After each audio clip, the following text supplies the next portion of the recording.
Good morning students. आज हम हिंदी कृत का भाग 1 पढ़ेंगे, जिसका 5 चैप्टर था। 5 चैप्टर में से पहला और आखिरी चैप्टर कट गया है। दूसरा चैप्टर हम पढ़ेंगे मेरे संग की औरतें। मेरे संग की औरतें मृदुला गर्ग की रचना है। इसमें लेखिका ने अपने नानी के बारे में बताया है। मेरी एक नानी थी, जाहिर है, पर मैंने उन्हें कभी देखा नहीं। मेरी माँ की शादी होने से पहले उनकी मृत्यु हो गई थी। शायद नानी से कहानी ना सुन पाने के कारण बाद में हम 3 बहनों को खुद कहानियाँ कहनी पड़ी। नानी से कहानी भले ना सुनी हो, नानी की कहानी ज़रूर सुनी और बहुत बाद में जाकर उसका असली मर्म समझ में आया। लेखिका ने अपनी नानी के बारे में बताया है कि मेरी नानी थी जिन्हें मैंने कभी देखा नहीं, कभी उनसे मिली नहीं, क्योंकि मेरी माँ की शादी होने से पहले ही उनका देहांत हो गया था, उनकी मृत्यु हो गई थी। इसलिए बच्चे जो अपने नानी से कहानी सुनने का आनंद का अनुभव करते हैं, कहानी के सुख को प्राप्त करते हैं, हम उस सुख से, उस आनंद से वंचित रहें। और शायद इसी वजह से बाद में हम 3 बहनों को खुद कहानियाँ लिखनी पड़ी, खुद कहानियाँ पढ़ी। लेखिका ने बताया कि वो 3 बहनें थीं और जब उन्हें अपनी नानी से कहानी सुनने का अवसर नहीं मिल पाया तो बाद में वे खुद ही अपने जीवन की, औरों के जीवन की कहानियाँ लिखना शुरू किया। नानी से कहानी भले ना सुनी हो, किंतु नानी के बारे में, नानी के जो जीवन की कहानी थी उसे बहुत सुना और बाद में उनकी वास्तविकता को, उनके मर्म को, उनके दर्द को समझ पाया। पहले इतना ही जाना कि मेरी नानी पारंपरिक अनपढ़ प्रधानसी औरत थी, जिनके पति शादी के तुरंत बाद उन्हें छोड़कर बैरिस्ट्री पढ़ने विलायत चले गए थे। कैम्ब्रिज विश्वविद्यालय से डिग्री लेकर जब वे लौटे और विलायती रीति रिवाज के संग जिंदगी बसर करने लगे तो नानी के अपने रहन सहन पर उसका कोई असर नहीं पड़ा। न उन्होंने अपनी किसी इच्छा, आकांक्षा या पसंद नापसंद का इजहार पति पर कभी किया। लेखिका ने बताया है कि इतना हमें समझ में आया, इतना हमें जाना कि जो नानी थी परंपराओं का पालन करने वाली थी, वह उस समय पढ़ी लिखी नहीं थी, बल्कि पर्दे में रहने वाली एक औरत थी, जिनके शादी के बाद ही तुरंत उनका पति छोड़कर बैरिस्ट्री पढ़ने के लिए विदेश चला गया और कैम्ब्रिज विश्वविद्यालय से डिग्री लेकर जब वे वापस लौटे तो पूरी तरह से विदेशी रीति रिवाज में रंग चुके थे। किंतु नानी ने उनके रहन सहन को अपनी ज़िंदगी पर हावी नहीं होने दिया, उसका असर नहीं पड़ने दिया। अपनी किसी भी प्रकार की इच्छा, आकांक्षा को उन पर थोपा नहीं, अपनी पसंद नापसंद का कभी भी अपने पति से शिकायत नहीं की, इजहार नहीं किया।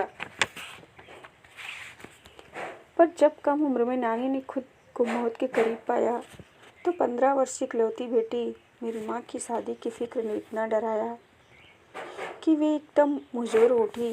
नाना से उन्होंने कहा कि वे पर्दे का लिहाज छोड़कर उनके दोस्त स्वतंत्रता सेनानी प्यारीलाल शर्मा से मिलना चाहती हैं।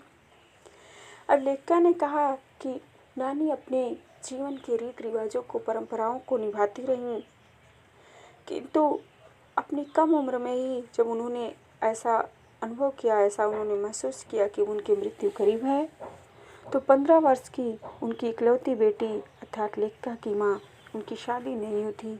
उनकी शादी की फिक्र नानी को इतना सता रही थी, डरा रही थी कि उन्होंने अपने पति से कहा कि मैं इस पर्दे को छोड़कर, इस पर्दे की परंपरा को छोड़कर आपके दोस्त स्वतंत्रता सेनानी प्यारीलाल शर्मा से मिलना चाहती हैं। सब दंग हैरान रह गए। जिस प्रधानसी औरत ने पराये मर्द से क्या, खुद अपने मर्द से मुँह खोलकर बात नहीं की थी, आखिरी वक्त में अजनबी से क्या कहना चाह सकती है। पर नाना ने वक्त की कमी और मौके की नज़ाकत की लाज रखी।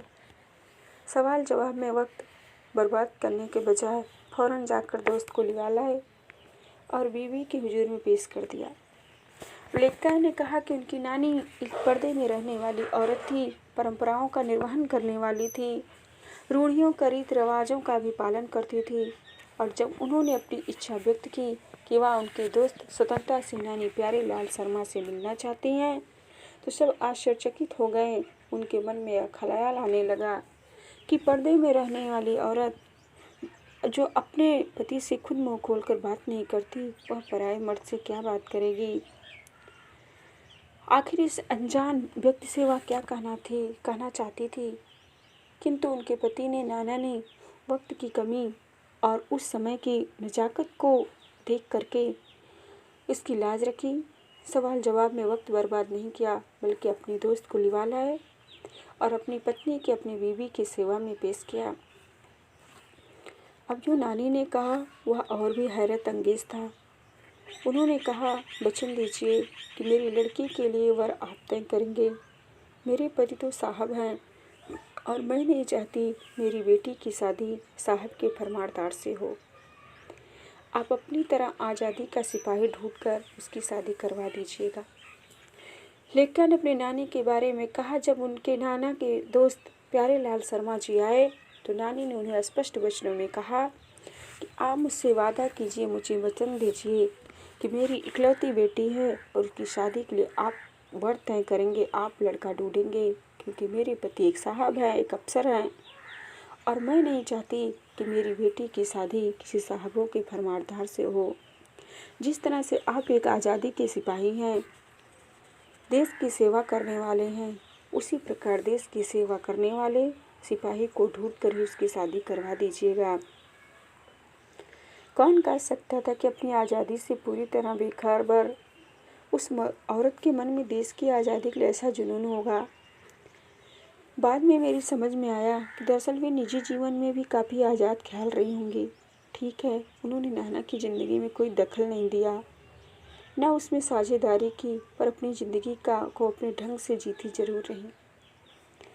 लेखा की नानी ने कहा कि कोई विश्वास नहीं कर सकता था कि जो औरत पर्दे में रहने वाली थी, जो पढ़ी लिखी नहीं थी, शिक्षित नहीं थी, समझदार नहीं थी, फिर भी उसके मन में अपने देश के प्रति इतना प्रेम था, इतनी भक्ति थी, आज़ादी के से पूरी तरह वह बेखबर उस औरत के मन में देश की आज़ादी के लिए किस प्रकार का जुनून था।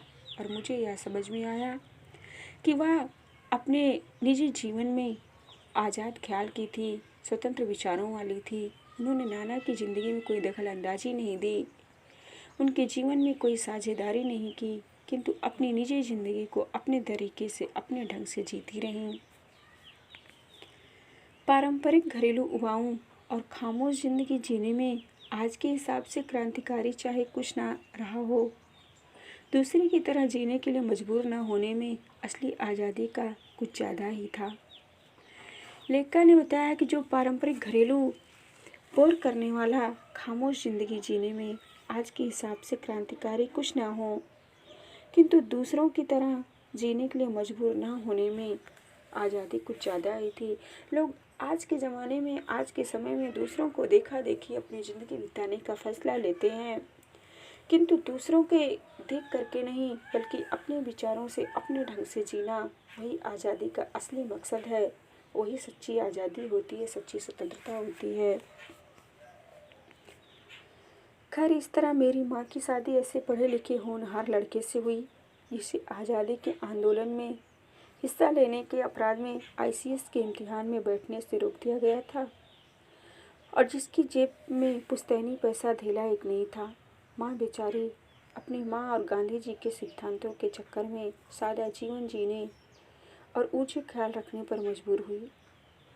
लेखिका ने बताया कि इस तरह से मेरी नानी के विचारों की लाज रखी गई और मेरी माँ की शादी ऐसे पढ़े लिखे समझदार होनहार लड़के से हुई जो आज़ादी के आंदोलन में हिस्सा लेने के अपराध में उसे ICS की परीक्षा से, इम्तिहान से वंचित कर दिया गया। उनकी जेब में पैतृक एक ढेला, एक पैसा तक नहीं था, एक फूटी कौड़ी तक नहीं थी। माँ बेचारी अपने माँ के आदर्शों और गांधी जी के सिद्धांतों के चक्कर में पड़ करके सादा जीवन जीने के लिए मजबूर हो गई। हाल उनका यह था कि खादी की साड़ी उन्हें इतनी भारी लगती थी कि कमर चनका खा जाती। रात रात भर जाग कर वे उसे पहनने का अभ्यास करती, जिससे दिन में शर्मिंदगी न उठानी पड़े। वे कुछ ऐसी नाजुक थी जिन्हें देखकर उनकी सास यानी मेरी दादी ने कहा था, हमारी बहू तो ऐसी है कि धोई पोछी और छींके पर टांग दी। गनीमत यही थी कि किसी ने उन्हें छींके पर से उतारने की पेशकश नहीं की। लेखिका ने बताया है कि उनकी माँ का हाल यह था कि उस समय खादी की साड़ियाँ प्रयोग की जाती थी और खादी की साड़ी इतना भारी होती थी जिसे रात भर जाग जाग कर वे पहनने का अभ्यास करती ताकि दिन में किसी के सामने लज्जित ना होना पड़े, शर्मिंदा ना होना पड़े। और वो इस प्रकार से कोमल थी, मासूम थी, नाजुक थी कि उनकी सास अर्थात लेखा की दादी कहती थी कि हमारी बहू फूल के समान कोमल है। और गनीमत यह थी किसी ने भी उनकी कोमलता को, उनकी मासूमियत से को छेड़ने का प्रयास नहीं किया, उसे उतारने का प्रयास नहीं किया।